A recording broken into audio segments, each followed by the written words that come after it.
క్రీస్తునందు ప్రియమైన దేవుని బిడ్డలారా, ఈనాటి దేవుని సందేశం. యెహోవా నాకు సహాయము చేసి ఉండని ఎడల నా ప్రాణము శీఘ్రముగా మౌనమందు నివసించియుండును. నా కాలు జారినని నేననుకొనగా యెహోవా నీ కృప నన్ను బలపరచుచున్నది. కీర్తనల గ్రంథం 94వ అధ్యాయం 17-18 వచనములు.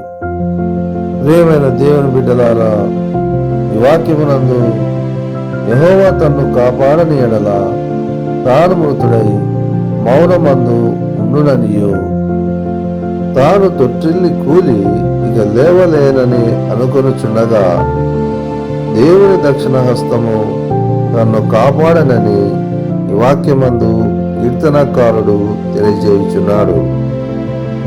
దేవుని దక్షిణ హస్తము మనకును తోడైయుండి మన సంకటములన్నిటిలో మనలను కాపాడునుగాక.